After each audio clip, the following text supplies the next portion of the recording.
We use tools to assemble product in store. We also use tools to ensure workplace safety.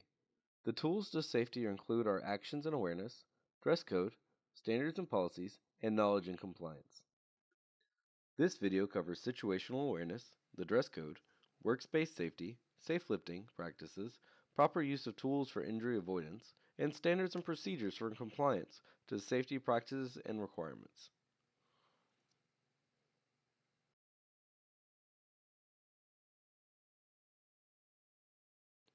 Working safely includes awareness. Awareness of your activities, people, product, equipment, and even weather around you. This is situational awareness. Put simply, situational awareness is paying attention to what's going on around you. Practice conscious observations. It means focusing your attention on your surroundings and scanning for potential hazards. It means observing people, your workspace, and your area you travel in or through to stage and retrieve product. This action takes practice and attention to become habit. Good situational awareness decreases the risk of accidents or injury.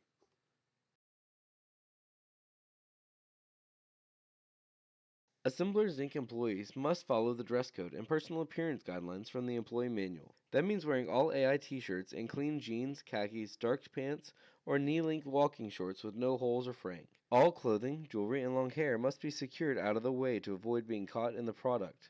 Athletic shoes, work boots, and shoes with no skid soles are required to avoid slips, trips, and falls. Open-toed shoes are not allowed. Each day you'll arrive at the store and set up the work area. This will include a build table, tools, and a trash container at minimum.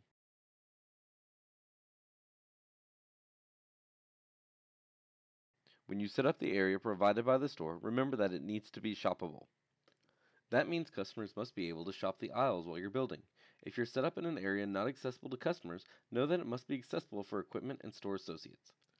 Laying out your build space in the same way that you build can help increase efficiency, save assembly steps, and enhance safe work.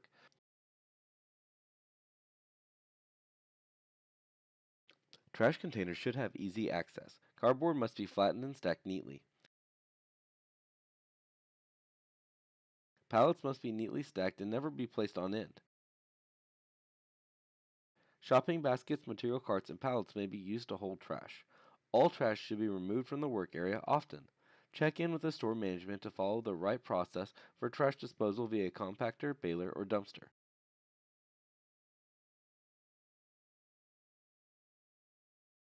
Remember that it's never okay to use store ladders or powered equipment for any reason.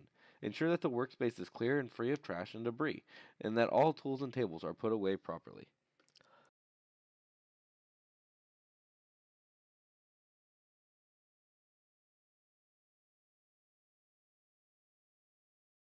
Safe lifting is key to building prep, handling parts and product, and dealing with trash. Get ready to lift or move merchandise by sizing up the load. If it's too heavy or can't be safely lifted, get help with the team lift. When lifting, stand close to the load with your feet apart for stability. Keep your back straight and bend at the knees. Remember to lift with your legs and not your back. Always keep the load close to your torso. This helps to secure the load and decrease fall risks. Safe lifting habits like these are just a part of the measures needed for back injury prevention.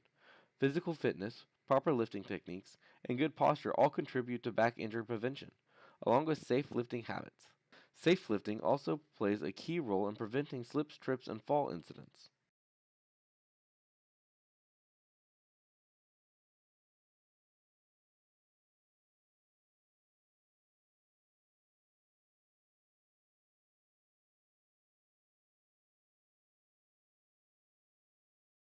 Ensuring that you use the proper tools and the correct sizes of those tools is crucial. Product manuals will help you understand what tool and tool sizes are required for each assembly step. Check the condition and quality of your tools and avoid accidents, injuries, and product damage. Worn out tools can strip screws and bolts, cross thread parts, and cause injury. Always use the correct tool for assembly and use the tool correctly when assembling. Opening merchandise may require the use of a safety knife or snips. Safety knives have a self-retracting blade that requires surface tension to remain extended and cutting. When used properly, cutting injuries become almost non-existent with safety knives. Cut open packaging by cutting away from your body and face. Ensure that your free hand isn't bracing the product and at risk for a cut. Never keep your thumb on the blade extended when cutting. It keeps the blade from retracting and increases the risk of cut or slice injuries. You may use snips or nippers to cut strapping or banding. Cut always away from your face to avoid scratches or cuts. Safety knives, snips, and nippers are the only approved cutting tools. To avoid potential cuts, pinch injuries, and other hand injuries, think about your tasks as you complete them. Where do you place your hand to avoid pinch points or cuts? How do you handle, lift, or move things to reduce the risk of cuts and pinch points? Know where to place your hands. Use tools when needed to avoid hand injuries. Ensure that your tools don't have cracked or split handles. Assemble product on a level surface. Don't wear rings, watches, or bracelets when working.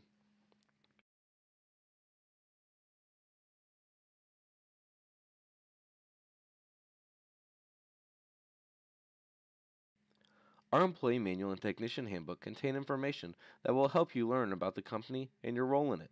They also contain information necessary for your safe performance as a technician every day. It is a part of our new hire training to read, review, and follow this information. You can find these materials on the Assemblers Inc. portal employee header Forms tab. In the event of an accident, immediately report it to your field leader. If you cannot reach your field leader, contact the Human Resource Department at the National Field Support Center at 1-888-499-2720. Choose option 5 for associate and then option 2 for human resources. All accidents result in a workers' compensation claim will be documented and a drug test will be required. A written counseling notice may be issued to the injured technician for failing to follow safety procedures. Repetitive accidents are treated as a performance issue and can result in further written notices leading up to a termination. Safety is a responsibility for everyone in the workplace. Practicing awareness and following these guidelines and procedures are part of a common sense approach to Assemblers Inc. workplace safety. If you have any questions about safety or the Assemblers Inc. safety procedures, please contact your field leader.